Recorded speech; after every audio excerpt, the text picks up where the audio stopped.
update ng bayan. Maasahan anumang panahon. Gandang oras po sa ating lahat. Narito ang update sa lagay ng panahon ngayon at sa susunod na 24 oras. Sa kasalukuyan ay patuloy na umiiral ang southwest monsoon o habagat at ngayon ay nakakapekto na ito sa halos buong bahagi ng Luzon, sa western sections ng Visayas at Mindanao. Dahil nga dito, asahan ang maulap na kalangitan na may mga kalat-kalat na pag-ulan at pagkilat-pagkulog sa bahagi ng La Union, Pangasinan, Ilocos Sur, Ilocos Norte, Zambales, Bataan, Occidental Mindoro at Palawan. Ang mga lugar na ito ay posibleng makaranas ng mga biglaang pagbaha at pagguho ng lupa, lalo na kung minsan ay may mga katamtaman hanggang sa malalakas na pagbuhos ng ulan.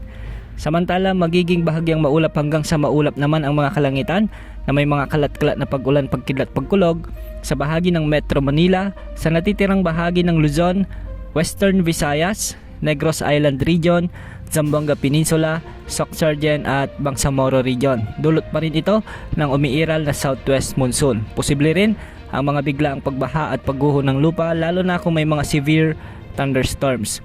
Samantala sa natitirang bahagi naman ng bansa, asahan ang bahagyang maulap hanggang sa maulap na kalangitan na may mga kalat-kalat na pag-ulan, pagkilat, pagkulog, dulot naman ng mga localized thunderstorms.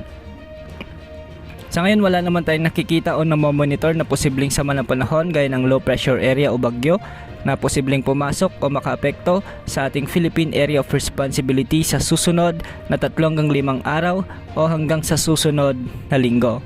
Wala ring nakataas na gale warning sa mga karagatang sakop ng ating bansa. Samantala, ayon naman sa Tropical Cyclone Threat Potential ng Pag-asa, posibleng may mabuong bagyo sa hilagang bahagi ng bansa o sa hilagang bahagi ng Philippine Sea, ngunit hindi naman ito inaasahang lalakas o makakaapekto sa anumang bahagi ng ating kalupaan. Posible lamang itong kumilos ng bagya patungo sa Taiwan o di kaya naman ay mag-southwestward patungo sa Batanes Island. Asahan naman na unti-unti nang mawawala o posibleng magkaroon ng monsoon break sa mga susunod na araw dahil sa paghina ng hanging habagat na siyang nakakaapekto ngayon sa malaking bahagi ng ating bansa. Yan ang update sa lagay ng panahon. Ito po ang weather update ng bayan. Maaasahan anumang panahon.